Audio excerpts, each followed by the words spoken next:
Tema kita adalah cinta akan firman Tuhan. Saya lihat di depan tadi ada crazy love, cinta yang gila. Cinta yang gila akan firman Tuhan.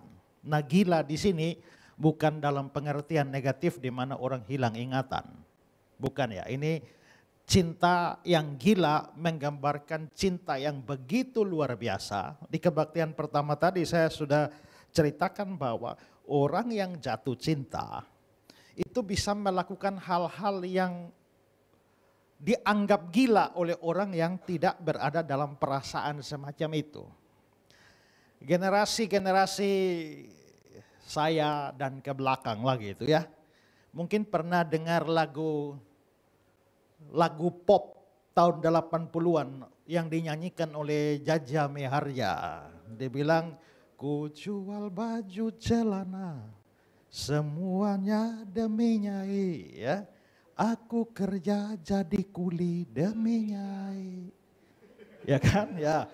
Walaupun Madonna cantik, Marilyn Monroe juga cantik, tetapi bagiku lebih cantik Nyai. Ya kan? Ya. Aku rela berkorban harta demi Nyai, aku rela berkorban nyawa demi Nyai. Kan rasanya walaupun Madonna cantik, Marilyn Monroe juga cantik, tetapi bagiku lebih cantik Nyai. Itu subjektif. Coba objektif pasang Nyai sama Marilyn Monroe, sama Madonna. Ya kan? Itu kelihatannya gila, tapi orang yang sedang jatuh cinta memang melakukan atau mengatakan hal-hal yang dianggap gila oleh orang yang tidak sedang mencintai. Nah, maka kita yang mencintai Tuhan dan mencintai firman Tuhan, apalagi cinta secara gila, akan melakukan hal-hal yang dianggap gila oleh orang lain. Tadi dalam kebaktian perdana saya beri contoh, misalnya Daud itu, dia orang yang begitu cinta firman. Yeremia sampai terbakar karena firman. Ada Imam Esra yang bertekad teliti, lakukan, ajarkan. Dan ada Paulus yang bahkan rela mati demi cintanya pada firman dan memberitakan firman. Lalu saya katakan bahwa, nah bagaimana supaya orang bisa mencintai firman seperti itu? Cinta akan firman tidak bisa muncul kalau kamu tidak cinta pemilik firman. Karena yang penting itu bukan apa yang dikatakan, tapi siapa yang mengatakan. Saya kasih ilustrasi, kalau saudara diberi WA, ya aku sayang kamu, dari si A dan si B. Waktu ada WA, aku sayang kamu, saya waktu dengar ini, aku sayang kamu, aku senang. Tapi waktu yang di sini kirim pesan yang sama, aku sayang kamu, aku jengkel. Kenapa? Karena yang kirim WA, aku sayang kamu, itu saya juga suka dia. Tapi yang ini menjengkelkan, tiba-tiba dia kirim, aku sayang kamu. Kalau begitu sebenarnya kalimatnya sama, tapi yang menentukan respon saya itu adalah apakah saya mencintai orang itu atau tidak.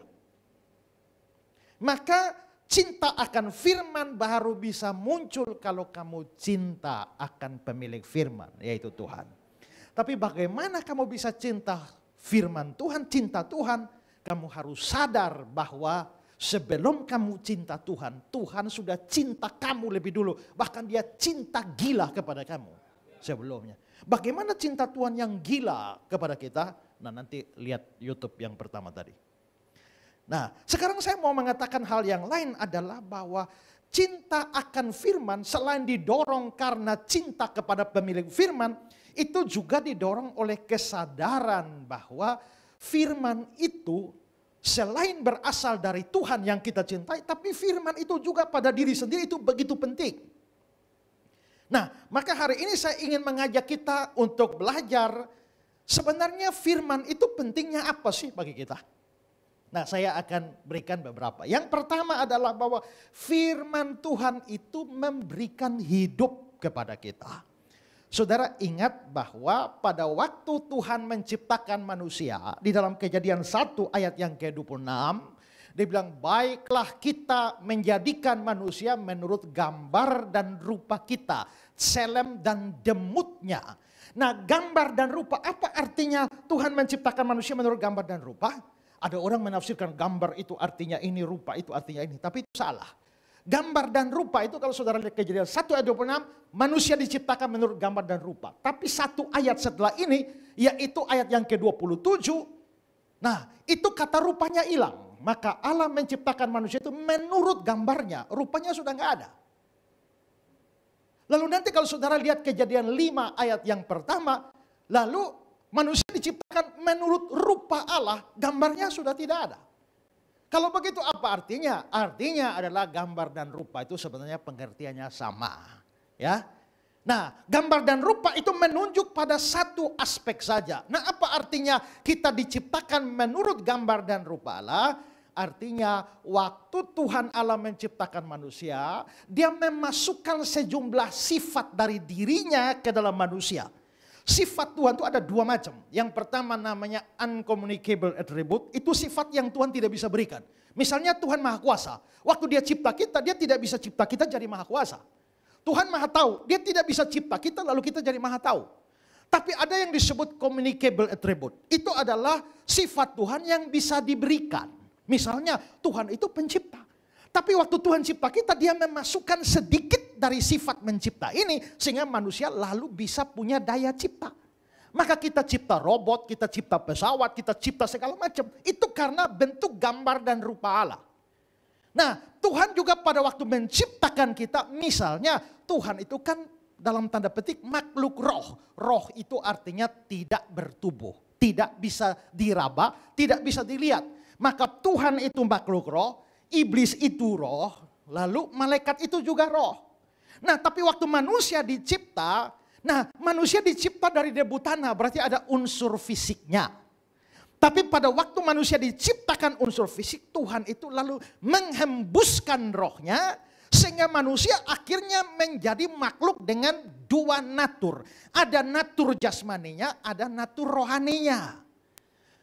Maka pemberian roh itu sehingga kita lalu akhirnya menjadi makhluk yang ada rohnya atau kita makhluk rohani. Dan karena kita makhluk rohani ditambah dengan unsur debu tadi, maka manusia itu adalah jasmani dan rohani. Kalau malaikat itu hanya rohani, jasmaninya tidak. Iblis juga itu hanya rohani, roh saja, fisik tidak. Sementara binatang itu fisiknya saja, tapi tidak ada rohnya. Tapi manusia ada fisiknya, ada rohnya. Oke, gini. Seperti rusa rindu sungaimu, jiwaku rindu engkau. Seperti rusa rindu sungaimu, jiwaku rindu engkau. Jiwaku rindu engkau seperti rusa rindu sungai. Jiwaku rindu engkau seperti rusa rindu sungai. Rusa rindu sungai, jiwaku rindu engkau. Tapi rusa tidak bisa rindu engkau. Ngerti? Kenapa rusa tidak bisa rindu engkau? Karena rusa itu hanya makhluk jasmani. Tidak ada roh di dalamnya yang bisa connect dengan Allah sebagai roh. Tapi manusia ini makhluk roh. Karena itu dia bisa connect. Maka seperti rusa yang rindu sungai, jiwaku itu bisa connect dengan Tuhan. Itu namanya gambar dan rupa.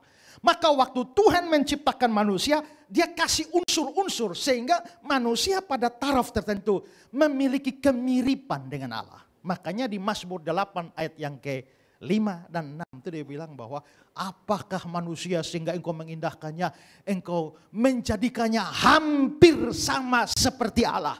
Jadi kita itu miniaturnya Allah. Hanya dosa yang bikin kita lebih mirip binatang. Tapi sebenarnya kita ini mirip Allah, kita makhluk roh. Nah kalau begitu manusia itu punya dua dimensi, dimensi fisik, jasmani, dan dimensi rohani. Nah maka manusia harus berusaha supaya sementara jasmaninya terus hidup, rohaninya juga terus hidup. Supaya jasmaninya terus hidup, maka kita butuh nasi, capcay, ya, sate ayam, babi bakar, ya, dan lain-lain supaya jasmani tetap hidup. Sementara itu rohani juga harus tetap hidup. Pakai apa? Maka untuk jasmani dibutuhkan makanan jasmani. Untuk rohani Tidak bisa pakai sate ayam supaya rohani tambah hidup, kan tidak kan? Maka dibutuhkan makanan yang sifatnya rohani juga. Nah, makanan rohani itu apa? Matius 4 ayat 4. Ya. Tuhan Yesus menjawab apa? Ada tertulis manusia hidup bukan dari roti saja. Roti itu untuk jasmani. Tapi dari setiap firman yang keluar dari mulut Allah. Maka untuk rohani itu membutuhkan firman. Jadi kalau makan jasmani banyak, maka tubuh jadi sehat dan kuat bahkan gemuk. Tapi kalau firmannya tidak ada, maka rohaninya kurus kering. Pingsan. Atau bisa mati kalau tanpa firman. Maka Tuhan Yesus sendiri mengatakan bahwa firman itu memberikan hidup. Maka yang paling pertama, mengapa kita tuh harus cinta firman? Karena firman itu sumber hidup kita secara rohani. Ya, di situ digambarkan sebagai roti karena orang Yahudi memang makanan dasarnya adalah roti. Ya, tapi selain roti, coba 1 Petrus 2 ayat 2. 1 Petrus 2 ayat 2 bilang, dan jadilah sama seperti bayi yang baru lahir, yang selalu ingin akan air susu yang murni dan rohani. Air susu yang rohani, kata rohani di sini bahasa Yunaninya logion. Dari logion itu akarnya logos. Kalau begitu yang dimaksudkan dengan air susu di sini bukan air susu jasmani, tapi air susu rohani, dan itu adalah firman. Seperti bayi yang butuh susu untuk bisa hidup, demikianlah kita butuh firman supaya kita bisa hidup secara rohani. Ya. Lalu Mazmur 119 ayat 103 bilang, betapa manisnya janjimu itu bagi langit-langitku dan lebih daripada madu bagi mulutku. Janjimu itu firman. Jadi ini seperti madu. Maka kita bisa lihat Alkitab menggambarkan firman Tuhan itu seperti roti, seperti susu, seperti madu. Dan itulah makanan bagi rohani atau jiwa kita. Satu hari saudara makan berapa kali? 3 kali. Satu hari baca firman Tuhan berapa kali? Aduh, kasihan. Bahkan ada yang 1 tahun 1 kali.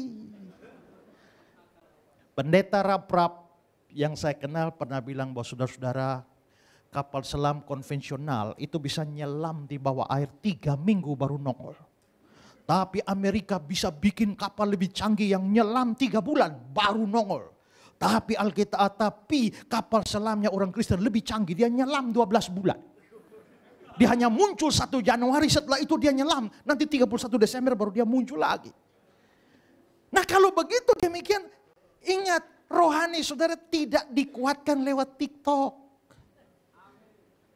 Saudara makan rohani itu bukan IG, bukan.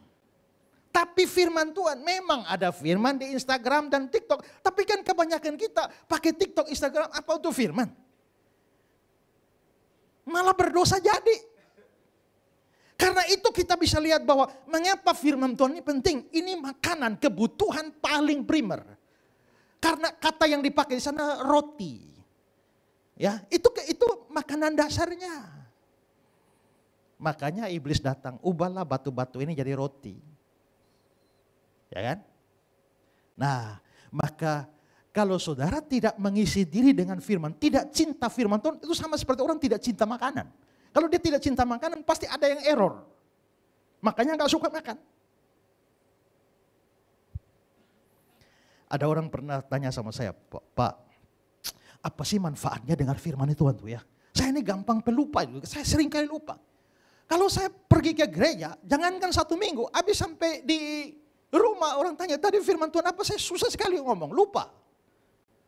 Ya, yang khotbah minggu lalu juga saya lupa, bulan lalu juga saya lupa. Jadi rasanya dengar firman Tuhan itu kok gak ada manfaat ya, lupa semua. Lalu saya tanya dia, saya nanya Pak ya, hari Selasa lalu makan siang menunya apa? Ingat? Enggak. Bulan lalu ya, tanggal 12 Juli Makan malamnya menunya apa? Ingat? Dan juga tahun lalu 1 Januari tahun 2019 makan pagi apa? Ingat? Nah ingat. Kalau memang kamu tidak ingat apa yang kamu makan berarti makanan itu nggak perlu itu. Untuk apa makan? Kamu memang tidak ingat semua makanan yang kamu makan. Tapi gara-gara makan masih hidup sampai sekarang kan belum almarhum kan? Begitu juga kita mungkin tidak mengingat semua firman Tuhan yang kita dengar. Tapi kalau rohanimu masih baik-baik sampai sekarang, itu karena semua firman yang kamu dengar. Ya, karena itu sama seperti tubuh membutuhkan makanan, maka jiwa membutuhkan firman. Karena itulah maka kamu harus cinta firman. Ya, kalau makanan jasmani, ya kita perlu diet. Tapi kalau rohani nggak perlu diet. Semakin banyak, semakin bagus. Jadi kenapa saya harus cinta firman? 1, karena firman Tuhan makanan bagi jiwaku. Kalau kamu tidak kasih makan jiwamu dan jiwamu mati, kamu tidak beda dengan binatang. Karena binatang tidak butuh firman. Babi tidak butuh firman. Memang kadang-kadang saya lihat ada orang pelihara anjing lah. Sebelum makan, dogi doa. Lalu anjingnya doa. Tapi itu kan hanya ekspresi fisik. Apakah ada connect dengan yang di atas? Tidak. Kenapa? Karena anjing bukan makhluk rohani. Kamu itu makhluk rohani. Kalau tidak perhatikan rohanimu, apa bedanya kamu dengan anjing? Ya kan? Nah, jadi firman Tuhan penting karena firman Tuhan itu apa? Makanan. Kedua saudara, coba lihat 2 Timotius 3:16. Segala tulisan yang diilhamkan Allah, kalau saudara lihat dalam Alkitab bahasa Inggris, all scripture, seluruh kitab suci diilhamkan oleh Allah. Bahasa aslinya theopneustos. Theo itu Allah, pneuma itu nafas. Jadi segala kitab suci dinafaskan oleh Allah, memang bermanfaat untuk mengajar. Nanti ada manfaat yang lain. Tapi saya mau tekankan di sini, memang bermanfaat untuk mengajar. Nah kata mengajar di sini, coba kalau saudara ada HP, lihatlah Alkitab bahasa Inggris, mayoritas kata mengajar ini menggunakan kata doktrin. Berarti ini Alkitab atau segala tulisan yang diilhamkan Allah, itu memang bermanfaat untuk membuat atau pengajaran kita. Maka saudara-saudara, kita ini butuh firman bukan hanya sekedar untuk hidup rohani. Tapi butuh firman untuk pengertian kita. Saudara, kalau di sini digunakan doktrin, itu berarti itu berkaitan dengan ajaran. Saudara, apa sih yang membedakan antara Kristen dan agama yang lain? Biasanya pada ajarannya. Kalau hal praktis itu ya... Apakah agama lain mengajarkan supaya balas dendam? Tidak juga. Agama lain juga mengajar kita supaya baik sama orang, supaya orang susah tolong, supaya rajin berdoa, rajin bersyukur, jangan mengeluh. Kalau begitu mah semua agama juga sama. Saudara pindah agama juga nggak jadi soal kalau hanya sekedar itu. Tapi kalau mulai berbicara tentang ajaran atau doktrin dasar, maka disitulah saudara akan menemukan bedanya agama Kristen dengan agama yang lain. Misalnya kita ambil contoh lah bahwa agama-agama yang lain, agama monoteisme, mereka percaya satu Allah ya satu pribadi. Seperti Islam misalnya, la ilaha illallah. Tapi Kristen itu beda karena sekalipun percaya monoteisme Allah itu Esa, tapi yang Esa itu hakikatnya, sementara pribadinya itu ada 3, Bapa, Anak, dan Roh Kudus. Saudara cari konsep macam begini tidak ada dalam agama lain. Yang ada adalah satu Allah, satu pribadi, atau yang lain malah 3 Allah. Tapi Kristen itu antara 3 Allah dan satu yang mutlak, dia ada di tengah-tengah. Allah itu satu, hakikatnya 3 pribadinya. Coba cari di mana ada agama yang konsep begini. Tidak ada itu. Itu hanya di Kristen. Konsep tentang penebusan dosa. Coba cari di mana ada agama yang mengajarkan bahwa ada penebusan dosa. Memang agama Yahudi ada. Tapi ditebus oleh apa? Oleh darah-darah binatang yang sebenarnya hanya gambaran kepada korban yang sesungguhnya. Cari di mana ada agama yang mengajarkan bahwa Tuhannya jadi manusia untuk menebus manusia, itu tidak ada. Cari di mana ada konsep tentang kebangkitan, di mana setelah mengalami kematian, lalu ada kebangkitan. Tidak ada itu. Maka pada waktu kita bicara soal doktrin atau pengajaran, maka disitulah kita menemukan perbedaan dengan agama-agama yang lain. Bahkan bukan hanya dengan agama lain, tapi dengan bidat-bidat, ajaran-ajaran sesat yang biarpun mereknya Kristen, tapi ajarannya itu menjadi sangat bertentangan dengan ajaran dasar kekristenan. Nah, maka kita bukan hanya butuh firman supaya hidup secara rohani. Kita butuh pengertian. Saudara, ada banyak orang rohaninya bagus, tapi pengertiannya jelek. Yang model begini mudah disesatkan. Apalagi kita ada di era macam begini. Setiap hari di media sosial kita menemukan berbagai macam serangan, ancaman, mempertanyakan iman kita. Kalau kita tidak punya pengertian akan firman, ini bahaya. Saya dulu membaca sebuah buku yang bercerita tentang seorang namanya Antonius Widuri. Si Antonius Widuri ini satu hari mengadakan tantangan terhadap seorang ustadz. Debat tentang Tritunggal. Taruhannya kalau Antonius menang, si ustadz harus Kristen. Tapi kalau Antonius kalah, dia harus masuk Islam. Lalu perdebatan dimulai. Antonius datang bawa rokok. Tritunggal itu seperti rokok. Ada filternya, ada tembakaunya, ada kertasnya. Tapi berapa rokok? 1. Itulah Tritunggal. Ada bapaknya, ada anaknya, ada Roh Kudusnya, tapi 1. Lalu si ustadz bilang, mana kasih rokoknya? Lalu ustadznya pisahkan filter kertasnya sendiri, tembakonya sendiri, filternya sendiri. Lalu si ustadz tanya, ambil filternya, ini rokok atau bukan? Bukan kan? Nah, sekarang kertas sendiri, ini rokok atau bukan? Bukan kan? Ambil tembakau sendiri, ini rokok atau bukan? Bukan. Nah, kalau ini Bapak, ini anak, ini Roh Kudus, Bapak Allah atau bukan? Secara logis Antonius jawab, bukan. Anak Allah atau bukan? Bukan. Ini Roh Kudus bukan. Kapan jadi Allah? Kapan ini jadi rokok? Kalau ini tambah ini. Berarti rokok, filter hanya sepertiga rokok, kertas sepertiga rokok, tembakau sepertiga rokok. Berarti Bapak itu sepertiga Allah, anak sepertiga Allah, Roh Kudus sepertiga Allah. Antonius bingung. Lalu akhirnya, iya ya, ternyata Tritunggal gak masuk akal. Antonius mengaku kalah dan pada hari itu 2 kalimat syahadat diucapkan. Asyhadu alla ilaha illallah dan seterusnya. Kenapa Antonius pindah ke sana? Karena gak ngerti apa-apa tentang Tritunggal, ajak orang debat.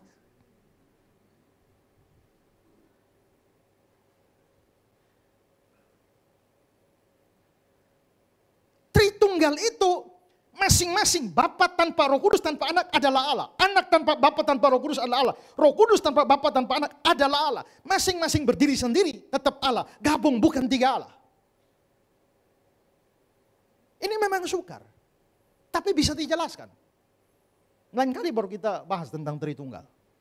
Kalau saya datang dan dikasih mau bikin seminar boleh. Ya. Nah, ada seorang majelis gereja, rajin sekali, orangnya sabar, jadi teladan bagi banyak orang, di rumah jadi suami yang baik, ya, di kampung jadi Pak RT yang bagus.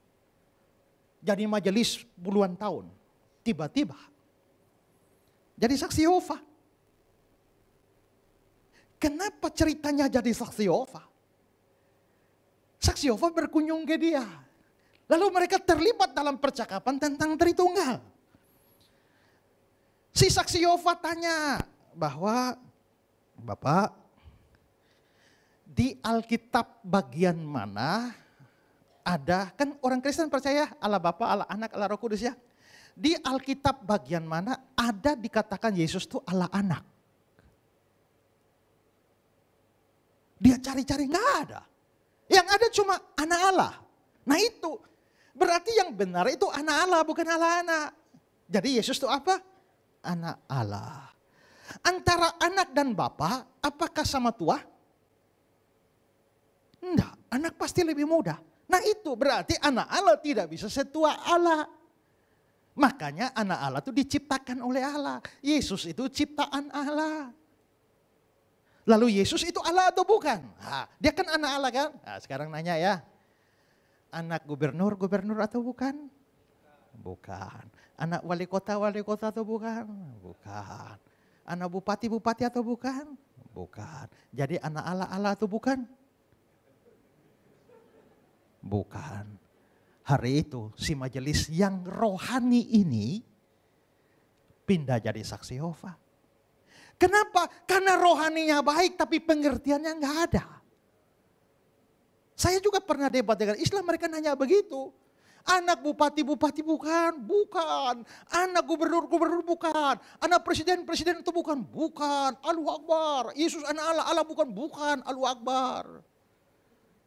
Habis itu saya tanya, anak monyet atau bukan? Mereka bingung, saya bentak, jawab. Anak ular atau bukan? Kamu itu manusia atau anak manusia? Anak manusia atau tidak? Manusia juga. Kalau kamu bisa manusia sekaligus anak manusia, kenapa dia tidak bisa anak Allah sekalian Allah?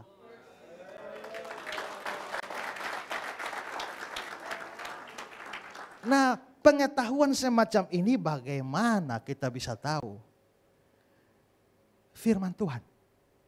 Segala tulisan yang diilhamkan Allah bermanfaat mengajar. Ya. Ingat, kita itu berhadapan dengan banyak ajaran sesat. Dan ajaran sesat itu jangan pikir bahwa pasti beda total dengan ajaran Kristen, tidak. Kalau ada uang asli 100.000 warna merah, uang palsunya warna apa? Hitam. Kalau ada orang bikin uang palsu 100.000 warna hitam, hanya orang gila yang percaya kan? Supaya bisa menipu maka warnanya harus merah, ukurannya harus sama. Kalau uang asli segi 4, jangan bikin uang palsu warna bulat. Ya kan? Harus sama, fontnya sama, gambarnya sama, semirip mungkin. Supaya bisa menipu.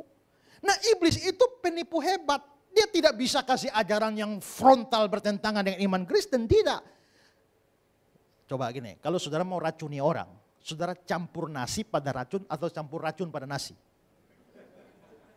Bedanya apa? Kalau campur nasi pada racun, campur racun pada nasi. Kalau campur racun pada nasi, nasinya banyak. Racunnya dikit aja, tidak berbau, tidak berwarna. Itu baru bisa mematikan. Tapi kalau campur nasi pada racun, racunnya satu tetes, nasinya satu bokor. Atau racunnya satu bokor, nasinya satu biji. Hanya orang gila mau makan kan. Nah jangan pikir ajaran sesat itu dia khotbah dari awal sampai akhir sesat semua. Tidak. Itu bisa jadi 99% benar, 1% menyesatkan. Dan itu sudah cukup membunuh. Itu terus bagaimana kita tahu Pak? Saya pernah baca ada orang di bank yang kerjanya tiap hari hanya pegang uang. Uang asli. Begitu dia raba-raba tiap hari uang asli. Tahu-tahu datang uang palsu. Kok lain ya? Dia langsung bisa deteksi karena tiap hari pegang uang asli. Begitu datang uang palsu langsung tahu ini palsu. Tapi kalau pegang uang asli ya jarang-jarang. Begitu datang uang palsu mana tahu. Begitu juga bagaimana kita bisa tahu ini ajaran menyesatkan. Kalau tiap hari kamu bertumbuh dalam firman, dengar firman yang benar, pengajaran yang benar. Nah kalau dengar firman yang benar jarang-jarang, 1 tahun 1 kali, bagaimana bisa tahu itu palsu? Maka firman ini memberikan pengajaran. Ya tapi dia juga pakai Alkitab. Waktu setan goda Hawa juga pakai ayat. Sekarang coba lihat Kejadian 2 ayat 16.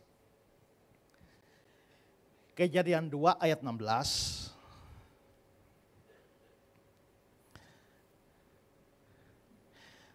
Hafal ya. Lalu Tuhan memberi perintah ini kepada manusia. Semua pohon dalam taman ini boleh kau makan buahnya dengan bebas. Semua boleh makan kan? Ayat 17. Tapi pohon pengetahuan yang baik dan jahat jangan kamu makan. Nanti pasti kamu mati. Jadi ingat ya, semua boleh makan, yang satu tidak boleh, kalau makan pasti mati. Ini versi asli dari Tuhan. Sekarang lihat bagaimana iblis mendekati Hawa, pasal 3 ayat 1. Kejadian 3 ayat 1. Tentulah Allah berfirman. Jadi iblis kutip firman. Semua pohon dalam taman ini, tadi aslinya semua boleh makan. Hanya satu itu. Tapi iblis bilang semua dalam taman ini jangan kamu makan. Dia main satu kata saja saudara. Jangan kamu makan. Bukan. Terus ayat selanjutnya. Ya. Hawa, buah pohon-pohon dalam taman ini boleh kami makan. Menurut lalu ayat 3. Tapi tentang buah pohon dalam tengah taman ini Allah berfirman, jangan kamu makan ataupun raba. Tadi Tuhan ngomong ada raba. Tapi Hawa tambah raba. Di sana bilang pasti kamu mati. Hawa bilang apa? Nanti kamu mati. Berarti kita bisa lihat iblis datang membelokkan firman. Masalahnya Hawa juga tidak berpegang teguh pada firman. Itulah sebabnya terjadilah dosa pertama. Setan itu begitu licik saudara. Jangankan saudara mencobai Yesus saja, dia datang pakai iblis. Pakai firman ya kan. Karena dia datang suruh ubah batu-batu ini jadi roti. Lalu Yesus bilang sebab ada tertulis manusia tidak hidup dari roti saja. Yesus kutip firman. Begitu Yesus kutip firman langsung setan juga sesuaikan. Bawa ke bubungan bait Allah dan terjun dari sana. Sebab ada tertulis mengenai engkau. Malaikatnya akan menatang engkau sehingga engkau tidak terantuk dari batu. Sebab ada tertulis kata iblis. Tertulis di mana? Ada yang tahu? Wih, kalau saudara tidak tahu lebih bahaya. Iblis saja hafal. Itu dari Mazmur 51. Mazmur 91. Mazmur 91 itu konteksnya apa? Mazmur 91 konteksnya kalau orang benar berjalan, ada bahaya, Tuhan akan tolong. Tapi iblis bawa Yesus ke hubungan bait Allah, suruh terjun dari sana. Itu bukan kalau ada bahaya nolong, tapi itu namanya cari bahaya. Maka di sini kita bisa lihat iblis memanipulasi ayat Alkitab. Beruntunglah Yesus itu pegang teguh firman. Dia bilang, sebab ada tertulis juga, jangan engkau mencobai Tuhan Allah. Maksudnya apa? Maksudnya kalau kamu jalan dan ada bahaya, percaya Tuhan tolong, itu namanya iman. Tapi kalau kamu sendiri cari bahaya, itu bukan iman. Itu namanya mencobai Tuhan Allah. Maka jangan seperti Hawa yang tidak ngerti firman berhasil ditipu. Tapi seperti Yesus yang berpegang teguh pada firman sehingga tidak mudah ditipu. Nah ini kita butuh pengertian. Saudara saya ini karena waktu mau dilahirkan hampir mati. Mama saya juga hampir mati. Maka papa saya akhirnya berdoa, Tuhan selamatkan istriku dan anak ini. Kalau Tuhan selamatkan anak ini akan diserahkan jadi pendeta. Jadi saya ini anak Natsar mau jadi pendeta. Nah saya sebenarnya tidak suka karena susah. Di kelas kalau guru tanya, anak-anak cita-citanya apa? Semua kasih cita-cita. Saya sudah cita-cita ditentukan jadi pendeta. Padahal saya rencana mau jadi astronot. Hanya karena saya pikir-pikir astronot ketinggian, saya turunkan dikit jadi pilot aja. Nah jadi saya nggak mau jadi pendeta. Tapi karena saya harus jadi pendeta, maka tiap hari saya dikasih hafal ayat itu. Tidak makan kalau tidak hafal ayat. Hafal ayat itu harus hafal sampai jadi baru turun kaki. Jadi pegang dua tangan di telinga lalu. Yohanes 3 ayat 16. Sampai selesai baru bisa makan. Jadi saya hafal ayat sudah banyak. Saya sudah diajar khotbah oleh papa saya. Kelas 2 SMP saya sudah khotbah. Tapi saya baru sungguh-sungguh percaya Yesus kelas 1 SMA. Waktu saya percaya Yesus pertama kali, saya dapat ayat emas. Yesaya 43 ayat 1. Aku mengetahui engkau, aku memanggil engkau dengan namamu, engkau ini kepunyaanku. Apabila engkau melewati air, engkau tidak akan hanyut. Apabila melewati api, engkau tidak akan terbakar. Wih, jaminan. Saya pegang teguh itu firman, lewat api tidak terbakar, lewat air tidak hanyut. Lalu karena saya kelas 1 SMA sudah sering pergi kemana-mana KKR kalau liburan sekolah. Satu hari saya jalan saudara ya. Saya jalan ke satu kampung, ada banyak orang jalan di depan saya dari belakang, agak jarak. Nah mereka itu jalan, sampai jalanan tiba-tiba mereka belok dari jalan utama. Keluar ke agak hutan-hutan, baru mereka nyambung lagi. Kenapa orang-orang ini belok ya? Saya lihat-lihat, ternyata ada lebah. Sarang lebah jatuh di jalan. Dan lebah bertebaran di jalan itu. Semua orang menghindar. Pada waktu saya lihat lebah-lebah itu di jalan, teringatlah aku akan Yesaya 43 ayat 1. Apabila engkau melewati air tidak akan hanyut, api tidak akan terbakar. Tuhan, air tidak hanyut, api tidak terbakar. Apalagi hanya lebah. Dalam nama Yesus saya masuk. Begitu saya masuk di kerumunan lebah, hari itu lebah menyerbu saya. Ya. Saya dikeroyok lebah sampai akhirnya dilarikan penduduk ke puskesmas. Waktu itu saya masih kurus, saudara-saudara. Sejak disengat lebah itu saya gemuk sampai sekarang gak turun-turun. Ya.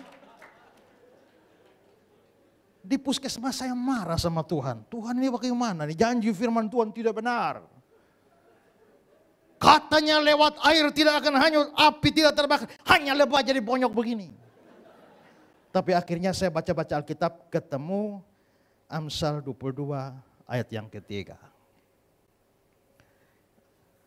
Karena kalau orang bijak melihat malapetaka, bersembunyilah ya. Tapi orang yang tak berpengalaman berjalan terus lalu kena celaka. Hari itu saya sadar ya. Ternyata saya hafal ayat banyak tapi tidak ada pengertian. Makanya bukan hanya hafal tapi ngerti. Hafal tanpa pengertian itu bahaya. Ya. Jadi kita butuh bertumbuh dalam pengertian. Oke, sekarang saya nanya saudara-saudara. Kalau suami istri bertengkar, berkelahi, boleh cerai enggak? Nggak boleh kan? Tapi kan banyak juga yang akhirnya cerai kan? Oke, setelah bapak sama ibu cerai, mestinya nggak boleh cerai, tapi akhirnya cerai. 5 tahun kemudian mau rujuk kembali, boleh nggak?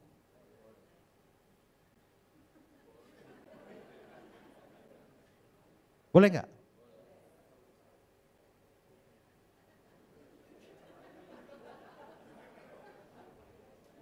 Oke, lihat Ulangan 24, 1-3.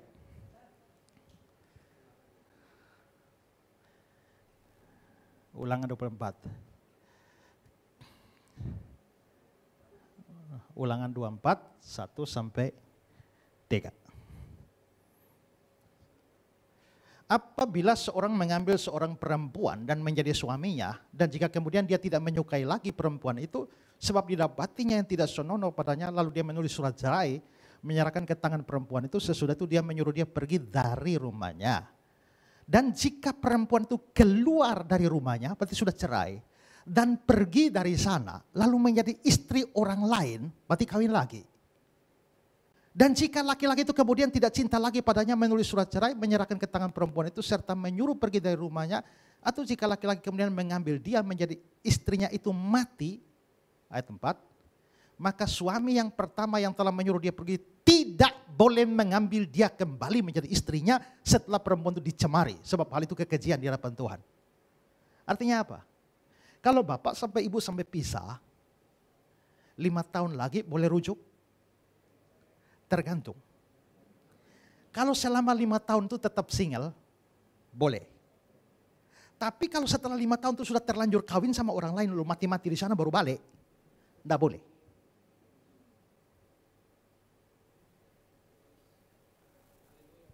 Jadi kalau mau pisah, memang harusnya enggak bisa. Tapi kalau terlanjur pisah, dan terlanjur nikah sama orang lain, jangan harap rujuk.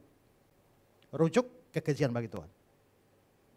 Tapi kalau single masing-masing bertahan tapi lama-lama kok rasanya masih cinta ya, mau balik, boleh. Nah, hal-hal semacam ini, jadi bukan hanya di dalam hal yang bersifat doktrinal, tapi dalam hal praktis. Kita butuh firman untuk berikan pengertian kepada kita. Maka firman ini penting karena apa? Karena firman itu memberikan pengertian dan pengajaran. Kalau kamu tidak cinta firman, kamu tidak punya pengertian. Kalau kamu tidak punya pengertian, kamu tidak ngerti bagaimana apa yang kamu percayai. Dan mengapa kamu jadi Kristen sih? Dan ingatlah, banyak orang yang mualaf itu gara-gara mereka tidak ngerti. Makanya mana ada mualaf pintar, bodoh-bodoh semua kan. Iya. Mereka pikir mereka pintar. Tapi kalau lihat argumentasi mereka kan bodoh-bodoh semua. Karena apa? Karena tidak punya pengertian, makanya gampang dipengaruhi dan akhirnya jadi mualaf. Tapi orang kalau punya pengertian firman, dia sangat teguh. Karena itu bukan hanya firman untuk hidup rohani. Firman butuh untuk pengertian yang menentukan identitas kekristenan saudara. Amin. Sekarang yang ketiga. Yang ketiga, Mazmur 19 ayat yang ke-8.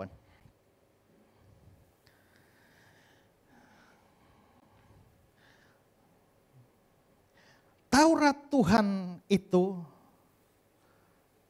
sempurna, menyegarkan jiwa. Taurat Tuhan itu firman ya. Peraturan Tuhan itu teguh, peraturan juga firman. Memberikan hikmat kepada orang yang tak berpengalaman. Sekarang 2 Timotius 3 ayat 15. 2 Timotius 3 ayat 15.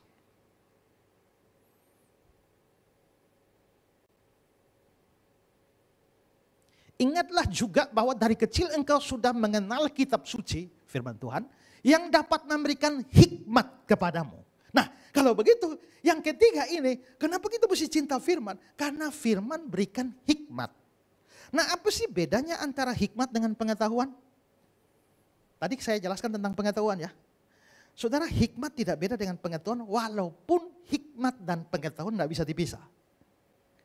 Ya, orang tidak punya pengetahuan tidak bisa punya hikmat. Tapi orang yang punya pengetahuan belum tentu berhikmat. Ada orang yang kuliah sampai doktor, profesor berjejer, tapi urus rumah tangga gak becus. Tapi ibu rumah tangga yang hanya tamat SMA, urus rumah tangga bagus. Maka orang pintar dan berpengetahuan belum tentu berhikmat. Nah kalau begitu hikmat itu apa sebenarnya? Nah sebenarnya saudara-saudara kalau kita studi lebih dalam, lihat kamus-kamus Alkitab, maka sebenarnya hikmat itu bersama-sama dengan pengetahuan, tapi bedanya pengetahuan bersifat teoritis, hikmat bersifat praktis.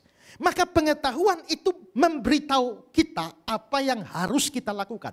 Tapi hikmat itu memberitahu kita bagaimana kita harus melakukan.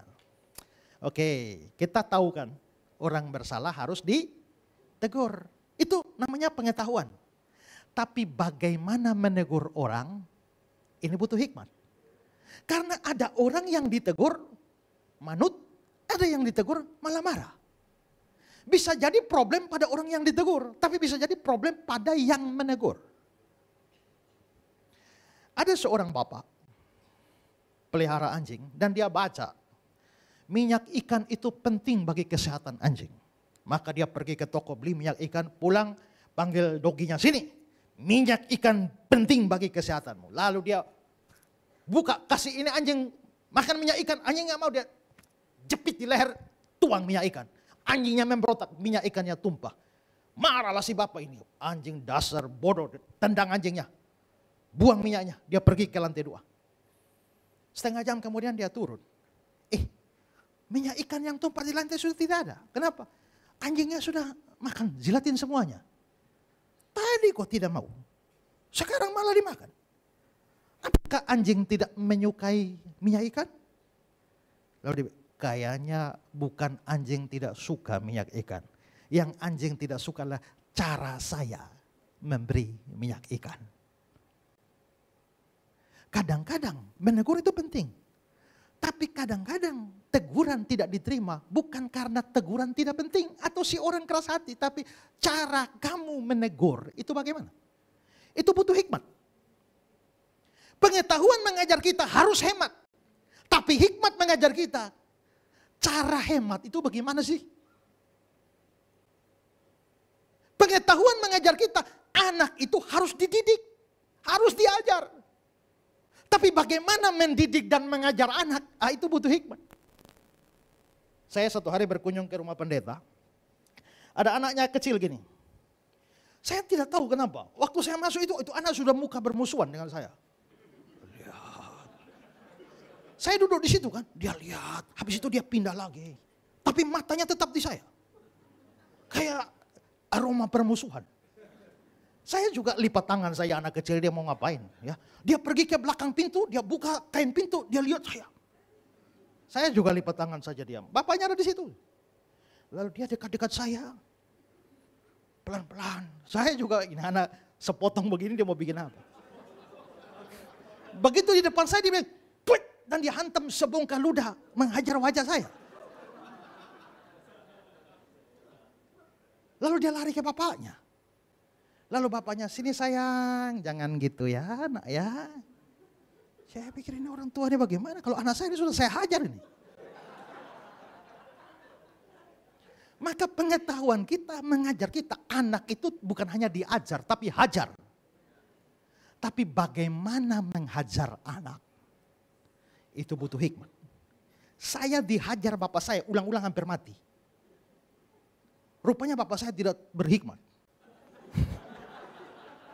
Karena kalau saya pakai motornya dan kecelakaan, yang dia tanya duluan motor bagaimana.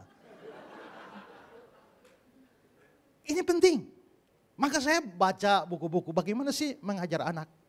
Lalu ada satu teori bilang begini, bahwa yang harus dihajar itu kalau pemberontakan, bukan ketidaktahuan atau ketidakmengertian. Kalau anak buat salah karena tidak tahu atau tidak mengerti, jangan dihajar, ajar. Tapi kalau anak buat salah karena pemberontakan, tidak cukup diajar, hajar. Misalnya bapak naik sepeda motor pakai jas hujan. Pulang, jas hujannya basah. Lalu anak itu kepengen menolong bapaknya. Kasihan, dia biasa lihat kalau baju agak basah, masih lembab, mamanya biasa setrika. Lalu dia lihat jas hujan papanya, dengan semangat menolong papanya, dia ambil itu, lalu dia setrika jas hujannya, hangus semua. Merugikan. Hajar, jangan. Kenapa? Anak itu tujuannya baik loh, hanya dia nggak ngerti. Yang begitu ajar, jangan hajar. Tapi kalau dia di ini, gelas yang saudara beli ini, dia buang-buang ke atas. Nah, jangan nak, nanti pecah. Dia buang terus. Nah, nanti pecah. Enggak peduli. Enggak. Ini pemberontakan. Begitu jatuh dan pecah, hajar dia. Ini pemberontakan itu. Ya, makanya Amsal itu banyak bicara hajar anak. Nah, kalau begitu, pengetahuan itu mengajar kita. Anak harus dihajar. Tapi bagaimana mengajarnya? Kapan mengajarnya? Kapan tidak boleh mengajar? Ini butuh hikmah. Bukan hanya pengetahuan. Ya. Pengetahuan mengajar kita, kembangkan usahamu, bisnismu. Tapi bagaimana kembangkan bisnismu tanpa menghancurkan orang lain? Bagaimana naik tanpa injak kepala orang lain? Itu butuh hikmat. Maka hikmat itu bersifat praktis. Ya. Waktu saya kuliah di kampus, ada satpam-satpam. Di atas pos satpam ada tulisan, jangan merokok dalam pos satpam. Satu kali ada dosen lewat, dia lihat satpamnya merokok. Lalu dia pergi panggil satpam sini. Kamu bisa baca? Bisa Pak. Tamat SD? Tamat. Bisa baca? Bisa. Coba sekarang kamu baca tulisan di atas. Dilarang merokok di ruang satpam. Kalau tahu baca, kenapa masih merokok? Berarti kamu ini kurang ajar ya. Dikasih kata-kata. Setelah itu dosennya pergi. Satpamnya cerita sama saya, dia bilang, kalau saya pensiun atau keluar dari sini, orang pertama yang tak bunuh itu dia. Dan secara diam-diam masih merokok di pos satpam. Satu kali ada dosen lain yang lihat, ketemu dia nggak tegur, hai. Dia pergi, masuk, bawa rokok. Lalu dia bilang, panggil bapak-bapak, bapak-bapak merokok ya? Iya. Nah ini saya ada bawa rokok ini. Saya kasih bapak-bapak, tapi tolong ya, jangan merokok di ruang satpam ya. Oh iya, baik Pak, terima kasih, terima kasih. Lalu mereka bilang, orang yang kami paling hargai itu si Bapak. Terlepas dari dia kasih rokok itu saya nggak setuju, tapi masalahnya lain. Ya, masalahnya pendekatan dia tuh lain. Nah ini butuh hikmat. Kami di kampus sekolah teologi jam 4:30 pagi harus bangun dan berdoa. Dan saya paling tidak suka, kenapa? Karena kerja tugas jam 2, jam 3, jam 4:30 sudah bangun. Apalagi Bapak asrama, tiap kali pagi saya dipanggil Fred, nama tengah saya Alfred. Alfred bangun. Tiap hari begitu sampai saya jengkel. Sampai satu hari, saya tahu 4:30 dia akan datang. Saya langsung pasang bantal, dibuat bentuk orang tidur, lalu saya sembunyi di belakang lemari. Ya. Begitu dia datang, Fred bangun, saya ketawa, saya ketipu lu. Ya. Tapi ada satu dosen yang datang. Dia cuma, nak, doa yuk. Saya nggak bangun, dia berdoa sendiri di situ. Persis di sebelah tempat tidur saya, baca Alkitab, baca renungan. Lama-lama saya juga nggak, waduh. Sejak itu, saya berjanji, saya akan bangun pagi dan doa. Ternyata pendekatan berbeda, menghasilkan berbeda. Apa itu? Hikmat. Jadi pengetahuan firman perlu. Tapi bagaimana mengaplikasikan firman dalam hidup hari lepas hari? Kamu butuh hikmat. Dan hikmat tidak mungkin datang dengan sendiri. Hikmat datang dari firman Tuhan. Karena Tuhan itu sumber hikmat. Coba lihat tuh Yesus itu. Ada perempuan ketangkap berzina kan? Menurut hukum Musa, lempar batu sampai mati. Menurutmu? Itu jebakan Batman untuk Yesus. Kenapa? Karena memang hukum Musa, orang perempuan ketangkap berzina lempar batu sampai mati. Tapi masalahnya waktu itu orang Romawi sedang berkuasa. Dan menurut peraturan Roma, itu warga jajahan tidak boleh menghukum mati sendiri. Hanya keputusan Romawi yang bisa menjatuhkan hukuman mati. Makanya untuk mengeksekusi Yesus ke salib, ahli-ahli Taurat, imam besar butuh keputusan Pontius Pilatus sebagai wali negeri. Baru boleh. Jadi warga jajahan tidak boleh putuskan hukuman mati. Nah kalau Yesus diperhadapkan perempuan ini berzina, boleh lempar batu sampai mati? Kalau Yesus bilang boleh, Yesus melawan Roma. Tapi kalau Yesus bilang tidak boleh, dia melawan hukum Musa. Maka ini jebakan Batman. Manapun pilihan Yesus, dia tetap salah. Lakukan ini, menyalahi hukum Musa. Lakukan itu, menyalahi hukum Romawi. Dia bilang, siapa yang tidak berdosa, angkat batu dan lempar duluan. Tidak ada yang berani. Dan dia lolos. Itu hikmat.